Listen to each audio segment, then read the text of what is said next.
Good morning everyone. कैसे हैं आप लोग? उम्मीद है आप सभी अच्छे हैं। आज क्लास नंबर 2 है। पॉलिटी की सीरीज़ हमारी चल रही है और बहुत ही महत्वपूर्ण टॉपिक है आज फंडामेंटल राइट्स का। जैसा कि आपको विदित है, यूपी का जो एडीवी 52 असिस्टेंट प्रोफेसर की जो वैकेंसीज़ आने वाली हैं और जीडीसी की जो वैकेंसीज़ ऑनगोइंग हैं और RPSC, MPPSC, TGT, DSSB, GIC, इनके फर्स्ट पेपर के लिए हमने सीरीज चला रखी है पॉलिटी की। ये बहुत ही महत्वपूर्ण टॉपिक है आज का। और आप पेन और कॉपी निकाल के बैठें। जो जो बिंदुओं को मैं मार्क करूँगा आप प्लीज़ उनको मेंशन करें, ठीक है। ये बहुत लंबी वीडियो तो होगी नहीं, 10 से 15 मिनट की वीडियो होगी। अब ऐसा तो नहीं है कि जो मूलाधिकार हैं, क्योंकि बहुत बहुत बड़े हैं, ये बहुत लेंथी चैप्टर होता है इनका, 3 से 4 दिन लग जाते हैं। लेकिन हमारे काम के लिए, हमारे एग्ज़ाम्स के लिए केवल 10 से 15 मिनट की वीडियो में ही हमारा काम चल जाएगा, ठीक है। कि हमें पीसीएस और यूपीएससी के दृष्टिकोण से तो हमें पढ़ना नहीं है, ठीक है। तो थोड़ा सा समझ लेते हैं मूल अधिकार है क्या। सबसे मेन बात है कि भारत के संविधान के कौन से भाग में पाए जाते हैं। ये भारत के भाग 3, भारतीय संविधान के भाग 3 में मूल अधिकारों का मेंशन है। ये मेंशन करना है आपको कि कौन से पार्ट में है भारतीय संविधान के। पार्ट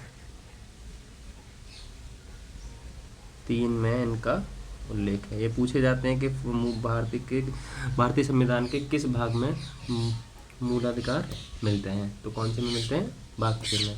अब मूल अधिकार क्या है, इनकी परिभाषा क्या है, हम ब्रीफ में थोड़ा सा समझ लेते हैं।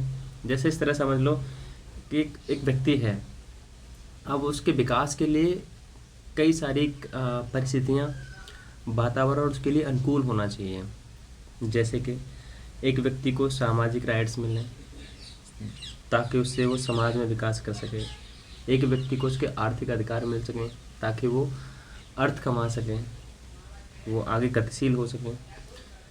एक व्यक्ति को राजनीतिक अधिकार मिले ताकि वो अपनी सहभागिता बढ़ा सके। एक व्यक्ति को नैतिक, आध्यात्मिक या धार्मिक उसके अधिकार मिले ताकि वो अपना आध्यात्मिक और धार्मिक विकास भी कर सके। कहने का अर्थ है कि एक व्यक्ति का अगर बहुमुखी विकास करना है, अगर एक व्यक्ति का बहुमुखी चहुमुखी विकास करना है, तो व्यक्ति के पास में उसके सामाजिक, आर्थिक, राजनीतिक, धार्मिक और आध्यात्मिक और नैतिक अधिकारों का होना बहुत ही आवश्यक है। अब मूलाधिकार तो व्यक्ति को दे दिए कि भाई तुम्हारी ये अधिकार है, संविधान ने कह दिया कि तुम्हारी ये अधिकार है, इतने प्रकार के अधिकार हैं, ठीक है। लेकिन इसका संरक्षण कौन करेगा? इसका मतलब ये है कि अगर व्यक्ति के अधिकार का उल्लंघन हुआ है, मान लो एग्जाम्पल के लिए, अगर कोई व्यक्ति राशन लेने गया है अपने बीपीएल या एपीएल कार्ड के तहत, वहाँ से उसको राशन नहीं दिया, तो वो कहाँ जाएगा?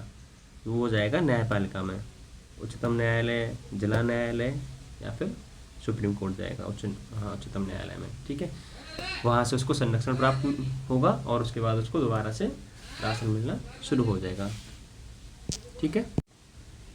अब बात करते हैं संविधान में कितने प्रकार के मूलाधिकार व्यक्ति को प्राप्त हैं।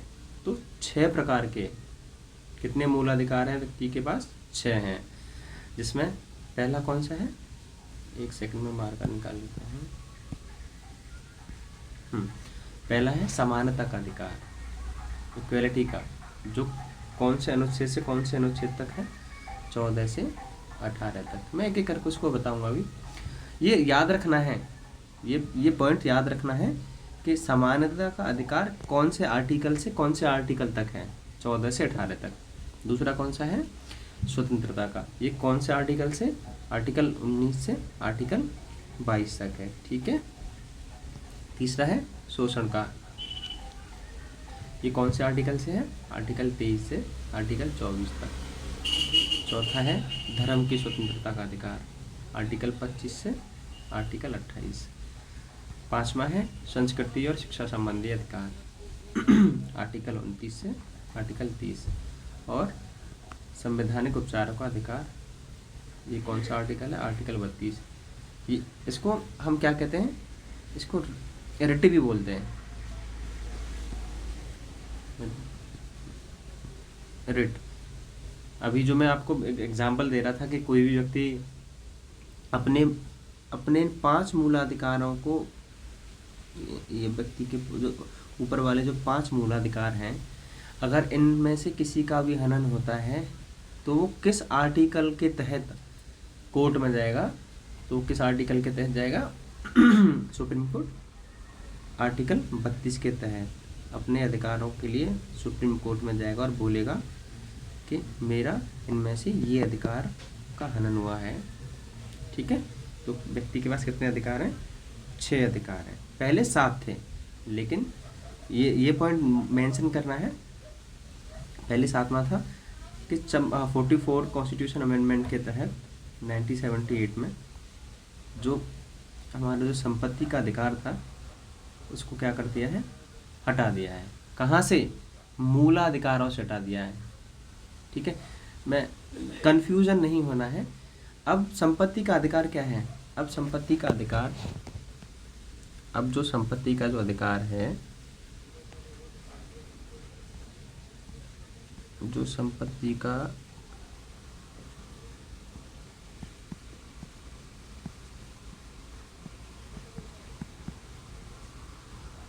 वो क्या है? अब क्या है? अब कानूनी अधिकार है।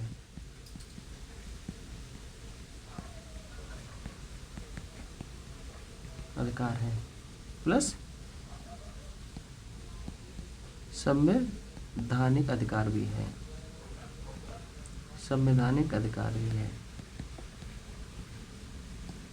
ठीक है, लेकिन क्या नहीं है? क्या नहीं है? क्या नहीं है? मौलिक या मूल एक ही बात है। मूल अधिकार। ठीक है, कंफ्यूजन नहीं ना। क्वेश्चन में कैसे आता है? क्या संपत्ति, क्वेश्चन कैसे फ्रेम होता है? क्या संपत्ति का अधिकार मूल अधिकार है या कानूनी अधिकार है, या फिर कानूनी अधिकार और संवैधानिक अधिकार दोनों है? तो आपको टिक कौन सा करना है? संपत्ति का अधिकार क्या है? कानूनी अधिकार प्लस संवैधानिक अधिकार, बोथ। ठीक है, ठीक है, ये बहुत ही इंपॉर्टेंट हम हाईलाइट है, इसको भूलना नहीं है, आपको ख्याल रखना। और कानूनी अधिकार संपत्ति कार्य कौन से आर्टिकल के तहत आता है? आर्टिकल, ये जो है आर्टिकल 300 का। ठीक है, बहुत इंपॉर्टेंट है, मेंशन करना है इसको नोट्स में। अब हम एक एक करके हम इन पर बात कर लेते हैं, क्योंकि इन जो आर्टिकल 12 से लेकर आर्टिकल जो 35 तक है, इनमें कई सारे ऐसे आर्टिकल हैं जो बहुत मोस्ट इम्पोर्टेंट हैं। डायरेक्ट सवाल इनसे उठा के आ जाता है। ठीक है, सभी इम्पोर्टेंट, हाँ, जो मैं हाईलाइट करूँगा वो तो बहुत ज़्यादा मोस्ट इम्पोर्टेंट हैं। और ऐसा नहीं है आपको कोई भी इनमें से पढ़ के नहीं जाना है, आपको सारे के सारे पढ़ के जाने हैं। तो आर्टिकल 12 में मैं मोटे मोटे तौर पर समझा देता हूँ आपको, ताकि इसकी भी पढ़ने की ज़रूरत ना पड़े। आर्टिकल 12 में क्या है? ये राज्य की परिभाषा है कि राज्य के अंदर क्या क्या आता है। भाई, राज्य के अंदर जो क्या क्या चीज़ें आती हैं, एक राज्य की परिभाषा क्या है। ठीक है, आर्टिकल 13 क्या है? ये आर्टिकल 13 है कि रिव्यू करना। मान लो कि मैंने कोई निर्णय दिया, अब किसी याचिकाकर्ता ने एक अपील दायर करी, तो उसने बोला है कि आपने जो अपना निर्णय दिया है आप उसको दोबारा से रिव्यू कीजिए, आप दोबारा से पुनः परीक्षण कीजिए, क्या ये सही है। ठीक है, तो कोर्ट अपने ही फैसले को आर्टिकल 13 के तहत रिव्यू करता है। तो आर्टिकल 13 के तहत ये होता है। अब समानता का अधिकार आर्टिकल 14 से लेके आर्टिकल 18 तक था। ठीक है, तो आर्टिकल, इसमें कई 2 आर्टिकल बहुत इंपॉर्टेंट है। कौन सा? एक तो आर्टिकल 17, ये क्या है? सीधा अस्पृश्यता का अंत करता है, अनटचेबिलिटी का। आर्टिकल 18 क्या है? जो अवार्ड्स मिलते हैं उन उपाधियों का अंत करता है। ठीक है, और एक और है आर्टिकल 15, किसी भी व्यक्ति का धर्म या मूल वंश या जाति, लिंग या जन्म स्थान के आधार पर उसके साथ भेदभाव नहीं कर सकता है। अगर राज्य सरकार अगर उसको नौकरी में ये कहे कि धर्म, मूल वंश, जाति, लिंग या जन्म स्थान के आधार पर भाई हम तुम्हें नौकरी नहीं दे सकते, अगर ऐसा कहती है राज्य सरकार, तो आप कहाँ जा सकते हैं? न्यायालय में जा सकते हैं। और कौन से आर्टिकल के तहत? आर्टिकल 32 के तहत। ठीक है, अभी मैं दूसरा आर्टिकल भी बताऊंगा। एक आर्टिकल के तहत और हम न्यायपालिका में जाते हैं। ठीक है, तो एक ये इम्पोर्टेंट आर्टिकल है। मैं फिर से रिपीट कर रहा हूँ। आर्टिकल 17 में अस्पृश्यता का अंत, आर्टिकल 18 उपाधियों का अंत, और आर्टिकल 15 मूल जाति और धर्म और जन्म स्थान के आधार पर भेदभाव नहीं कर सकता। और आर्टिकल 14 क्या है? विधि के समक्ष समानता। ठीक है, अब स्वतंत्रता का अधिकार कहाँ से कहाँ तक आए थे? 19 से 22 तक। इसमें कौन सा आर्टिकल इम्पोर्टेंट है? इसमें है आर्टिकल 21 और आर्टिकल 20। बहुत इम्पोर्टेंट है, ये याद करके जाने। सीधा सीधा ये उठा के, ये वाली जो लाइन उठा के क्वेश्चन फ्रेम करके, ये वाली लाइन यहाँ से यहाँ तक, और ये पूरा का पूरा सेक्शन यहाँ से उठा के क्वेश्चन में रख देता है कि बताओ कि किस आर्टिकल के तहत अपराधों के लिए दोष सिद्धि के संबंध में संरक्षण प्राप्त है। मान लो अगर मैंने कोई अपराध किया है तो उसके संरक्षण के लिए मुझे उस अपराध के संरक्षण के लिए मुझे कौन सा आर्टिकल मिलेगा? तो आर्टिकल कौन सा है? आर्टिकल 20 है। ये याद करना ही करना है। ठीक है, और दूसरा फ्रेम क्या होता है? दूसरा क्वेश्चन क्या होता है? सीधा ये लाइन उठा के क्या पूछ लेते हैं कि प्राण एवं दैहिक स्वतंत्रता की संरक्षण कौन से आर्टिकल के तहत आता है? तो वो कौन से आर्टिकल के तहत आता है? आर्टिकल 21 के तहत। ठीक है, 23 और 24 मोस्ट इम्पोर्टेंट हैं, हर परीक्षा में देखने को आपको मिल जाएंगे। ठीक है, पहला तो यही पूछ लेता है कि आर्टिकल 23 से जो कौन से आर्टिकल शोषण के विरुद्ध के अधिकार में आते हैं। पहला क्वेश्चन तो यहाँ बन जाता है। आर्टिकल 23 और 24 आते हैं शोषण के विरुद्ध अधिकार में। अब सीधा ये लाइन उठा के पूछता है डिट्टो बिल्कुल कि मानव के बलात्श्रम व दुर्व्यापार का प्रतिषेध कौन सा आर्टिकल करता है? आर्टिकल 23। अरे जो बॉन्डेड लेबर होती है, जो बंधुआ मजदूरी होती है, जो जबरदस्ती, तो वो कौन सा आर्टिकल है? आर्टिकल 23। जो पहले के टाइम में जो दास हुआ करते थे, ठीक है, उसको ख़त्म करने के लिए, स्लेवरी, उसको ख़त्म करने के लिए कौन सा आर्टिकल है? आर्टिकल 23। और आर्टिकल 24 का है जो कारखानों में जो सेम लाइन उठा के रख देगा एग्जामिनर कि कारखानों में बालकों के नियोजन का जो छोटे बच्चे होते हैं, बीड़ी, तम्बाकू, सिगरेट, लिक्विड, जो एल्कोहल की जो फैक्ट्री होती है, उनमें काम नहीं कर सकते वो बच्चे। तो कौन सा आर्टिकल है? आर्टिकल 24। ठीक है, बहुत बहुत ज़्यादा इम्पोर्टेंट है, भूल मत जाना भाई, मेंशन कर ही लेना है आपको। ठीक है, ओके, आगे चलते हैं। अब जो भारत में सामाजिक और शैक्षणिक आधार पर हमने अल्पसंख्यकों को माना है 2 बेसिस पर, तो उनके लिए कौन सा अधिकार है? आर्टिकल 29 और आर्टिकल 30। जैसे अल्पसंख्यक अपने शिक्षण संस्थान हैं, उनकी स्थापना करते हैं, उनकी प्रशासन भी खुद ही चलाते हैं, तो कौन से आर्टिकल के तहत आएगा भाई? वो सीधा शैक्षिक अधिकार को है आर्टिकल 30 और ठीक है, आर्टिकल 30 याद रखना है, आर्टिकल 30। अब आता है आर्टिकल 32। ये डिलीट कर दिया था आर्टिकल 31 जो कानूनी संपत्ति का था, जो मैंने अभी ऊपर बताया था आपको। अब आर्टिकल 32 की बात करते हैं। ऊपर वाले जो भी अधिकार हैं, आर्टिकल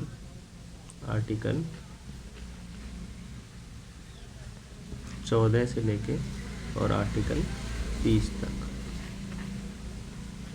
ये मूल अधिकार है। अगर इनका हनन होता है तो कौन से आर्टिकल के तहत व्यक्ति न्यायपालिका में जाएगा? तो वो आर्टिकल 32 के तहत न्यायपालिका में जाएगा। ठीक है, और आर्टिकल 32 में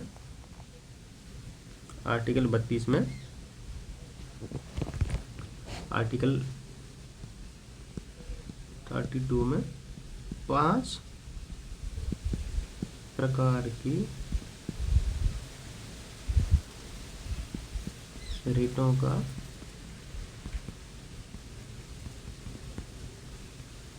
प्रावधान है। जैसे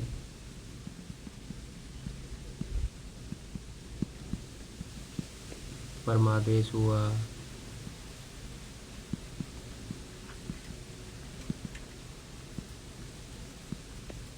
विश्लेषण हुआ, ठीक है।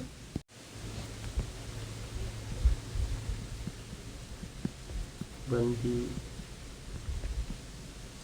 प्रत्यक्षीकरण हुआ,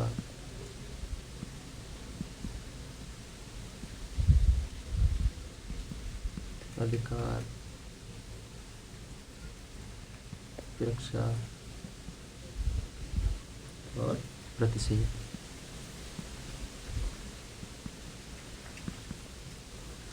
ठीक है। मान लो कि इसका एग्जांपल क्या है, कोई भी पब्लिक ऑफिस में कोई भी अधिकारी, मान लो एक एसडीएम है या कोई डीएम है या कोई ईडीएम है या कोई सरकारी टीचर है, बेसिक टीचर आपका, अगर वो अपने कर्तव्य का पालन नहीं करता सही से, तो सीधे आर्टिकल 32 के तहत आप सुप्रीम कोर्ट जाइए और सुप्रीम कोर्ट इस व्यक्ति को, इस पब्लिक ऑफिसर को सीधा आदेश देगा कि तुम अपने कर्तव्य का पालन अगर सही से नहीं करते तो फिर आपको क्या करा जा सकता है भाई, बर्खास्त किया जा सकता है। ठीक है। कुछ इम्पोर्टेंट हैं, देखो आर्टिकल 14 जो विधि के समक्ष क्षमता है, ऐसा तो नहीं है कि सबको समान इक्वलिटी दे दी जाएगी कि भाई सभी लोगों को, समाज में कुछ विशिष्ट लोग भी तो होते हैं, है ना, जैसे राजनेता हुए, राष्ट्रपति, प्रधानमंत्री, कुछ विशिष्ट लोग हैं समाज में। ठीक है। तो प्रेस हुई, बोलने की वाली आज़ादी, भाई अगर प्रेस को ही ये आज़ादी ना हुई तो फिर वो कैसे सही से अपने विचारों को रख पाएगी लोगों के सामने। तो जो हाँ सांसदों, जो एमपी होते हैं अपने पार्लियामेंट में, आर्टिकल 105 के तहत, ये याद रखना है भाई, सांसदों को आर्टिकल 105 के तहत, और जो विधायक होते हैं अपने, जो एमएलए होते हैं, उनको आर्टिकल 194 के तहत, और 194 के तहत। और मीडिया को ये पूछा जाता है, कई एग्जाम से पूछा गया है, आर्टिकल 361 के तहत मीडिया को, अगर ये कुछ भी बोलें संसद में, अगर ये भाषा की गरिमा के भी खिलाफ अगर है तो भी इन पर केस नहीं हो सकता है। ठीक है। बहुत सारे लोग कन्फ्यूजन होते हैं कि सब ये राजनेता तो कुछ भी बोलते रहते हैं, इसीलिए इनको इस आर्टिकल के तहत संरक्षण प्राप्त है। सांसदों को आर्टिकल 5 के तहत और एमएलए को आर्टिकल 149 के तहत और मीडिया को 361 का के तहत उनको विशेषाधिकार प्राप्त है। इन पर हम केस नहीं कर सकते हैं। ठीक है। तो अब हमारी जुडिशरी एकीकृत जुडिशरी है। जैसे कि हम जानते हैं कि हमारे राज्य में हाई कोर्ट होता है, राज्य के लिए क्या होता है, हाई कोर्ट होता है, और सेंटर में क्या होता है, केंद्र में सुप्रीम कोर्ट होता है। ठीक है। तो अगर हम हाई कोर्ट में गए, अपने मूलाधिकारों के संरक्षण के लिए, तो कौन से अनुच्छेद के तहत जाएंगे हम, ध्यान रखना आता है भाई। जो मैं यहाँ पे अवांछित चीज़ नहीं पढ़ा रहा हूँ, कुछ भी सारी की सारी इंपॉर्टेंट ही चीज़ पढ़ा रहा हूँ। तो कौन से आर्टिकल के तहत हम हाई कोर्ट जाएंगे अपने अधिकारों को बचाने के लिए, आर्टिकल कौन सा है, आर्टिकल है आपका 226,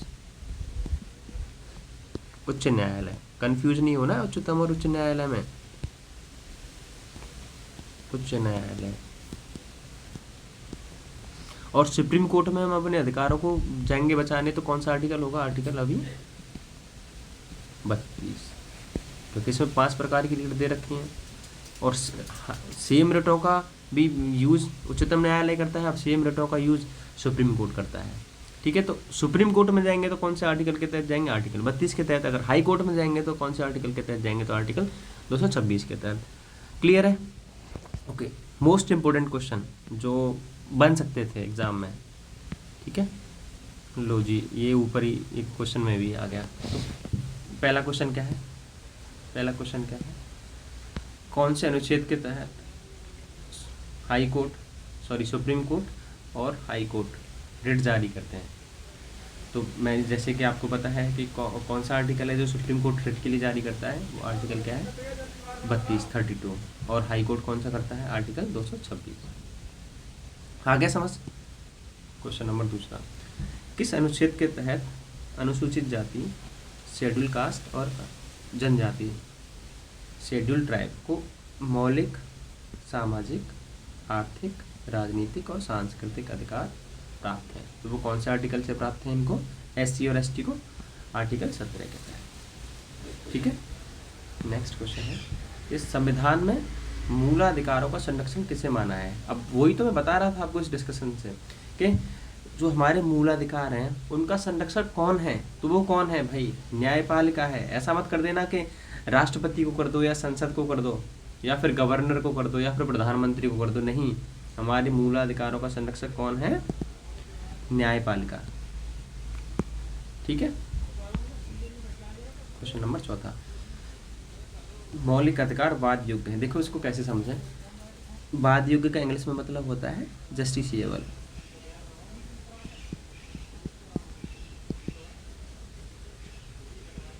जस्टिसिएबल का मतलब सिंपल सा मीन है कि मतलब अगर हमारे मौलिक अधिकारों का हनन होता है तो क्या इन पर कार्रवाई की जा सकती है? तो हमें विदित है कि आर्टिकल 32 और आर्टिकल 226 के तहत हम कोर्ट जा सकते हैं, न्यायपालिका में जा सकते हैं और अपना जस्टिस हम प्राप्त कर सकते हैं। तो मौलिक अधिकार क्या हो गए? जस्टिसिएबल हो गए। क्या हो गए? वाद योग्य हैं। ठीक है, ये क्वेश्चन जो है मैंने क्यों कराया, क्योंकि जो हमारे मौलिक कर्तव्य हैं और जो राज्य के नीति निर्देशक सिद्धांत है, मौलिक कर्तव्य बोले तो फंडामेंटल ड्यूटीज और राज्य के नीति निर्देशक सिद्धांत DPSPs, directive principle state policy. ठीक है, अगर इनका उल्लंघन होता है तो भाई ये जस्टिसिएबल नहीं है, ये क्या है? ये नॉन जस्टिसिएबल है। आगे समझ, अगर क्वेश्चन ऐसा आए कि क्या मौलिक कर्तव्य, आगे मैं पढ़ाऊंगा तो क्लियर हो जाएगा वहाँ, लेकिन फिर मैं एक बार यहाँ बता देता हूँ। अगर क्वेश्चन में आए कि क्या मौलिक कर्तव्य और राज्य के नीति निर्देशक सिद्धांत वाद योग्य हैं, तो क्या उत्तर होगा? नहीं। और दूसरा क्वेश्चन आए क्या मौलिक अधिकार वाद योग्य है, तो उत्तर क्या होगा आपका? हाँ। क्लियर है? ठीक है, पाँचवा क्वेश्चन क्या है? आर्टिकल 25 में, अब ये भी ध्यान रखना कि कौन से आर्टिकल में हिंदू शब्द है। पहला क्वेश्चन तो यहाँ तक ठीक है। दूसरा क्वेश्चन क्या है? आर्टिकल 25 में प्रयुक्त हिंदू शब्द में कौन कौन से शब्द सम्मिलित नहीं हैं? तो मैं दोनों बताऊंगा, जो सम्मिलित हैं और दोनों नहीं हैं। तो कौन सा शब्द सम्मिलित नहीं है? पारसी, यूरेस्ट्रियन। और हिंदू शब्द में कौन कौन से हैं? बौद्ध भी हिंदुओं को माना जाता है भारतीय संविधान के तहत, भाई ये लीगली है। तो हिंदुओं में कौन कौन आते हैं? बौद्ध हिंदुओं में आते हैं, जैन हिंदुओं में आते हैं, सिख हिंदुओं में आते हैं। ठीक है, ठीक है। नेक्स्ट क्वेश्चन, अपनी पसंद के व्यक्ति से विवाह करना। भाई आप सारे लोग अपनी पसंद के व्यक्ति से विवाह करोगे तो भाई आज बाबा साहब ने पहले ही सोच लिया था कि भारत के लोग तो काफ़ी लोग विवाह को लेके भाई बहुत ज़्यादा, मैं क्या बताऊँ शब्द ही नहीं है इसके लिए। ठीक है, तो अपनी पसंद के व्यक्ति से विवाह करना किस अनुच्छेद के तहत आता है? वो है आर्टिकल 21 के तहत। ठीक है, याद रखना है। क्वेश्चन 7, किस संविधान संशोधन के तहत 6 से 14 वर्ष, जो आप प्राइमरी स्कूलों में देखते हो ना, आप भी पढ़े होगे, आप मैं तो शायद CBSE में पढ़े हैं, मैं तो प्राइमरी से ही पास आउट हूँ। तो 6 से 14 वर्ष के सभी बच्चों को निःशुल्क और मैंडेटरी, अनिवार्य, ये क्या है? मैंडेटरी शिक्षा भाई करनी ही पड़ेगी आपको, नहीं तो आप पे एक्शन हो सकता है। अगर कोई भी माँ बाप अगर अपने बच्चे को शिक्षा प्रदान ना कराए, इस उम्र के बच्चे को 6 से 14, तो उस पर आप कोई भी पड़ोसी जाके उसके खिलाफ क्या कर सकता है? लीगल एक्शन ले सकता है। ठीक है, और ये कौन से संविधान संशोधन के तहत आया? 86वें संविधान संशोधन के तहत। क्लियर है? 8वां, अल्पसंख्यक जो माइनॉरिटीज़ होती हैं हमारे यहाँ, मुस्लिम्स को माइनॉरिटीज़ माना गया है। ठीक है, सिख को, जैन को, बुद्ध को, पारसी को, बहुत सारी माइनॉरिटीज़ हैं, ST SC में भी। अल्पसंख्यक को शैक्षणिक संस्थान स्थापित करने, वो अपने मनपसंद के भाई स्कूल और उनका जो प्रशासन है वो खुद ही चलाएं। तो कौन से आर्टिकल के तहत है? आर्टिकल 30 के तहत। ठीक है, तो मूलाधिकार आपके कंप्लीट हैं। आपको जो जो मैंने पॉइंट्स हाईलाइट कराए हैं आपने अपने कॉपी और पेन से मेंशन करना है, और प्लीज़ उनको हाईलाइट करके उनको रिवीजन करते रहना है। अब इसके अलावा मूलाधिकारों से कुछ भी पढ़ने की ज़रूरत नहीं है, ठीक है। मैंने थ्योरी और एमसीक्यू और पीवाईक्यू आपको मैंने दोनों को यहाँ प्रोवाइड करा दिया है, ठीक है। तो मिलते हैं नेक्स्ट क्लास में नेक्स्ट नए टॉपिक के साथ। पॉलिटी की सीरीज़ में 20 से 22 टॉपिकों को 20 से 22 क्लासेस में हमें पूरी पॉलिटी ख़त्म करनी है, ठीक है। Have a good day, God bless you, जय हिंद।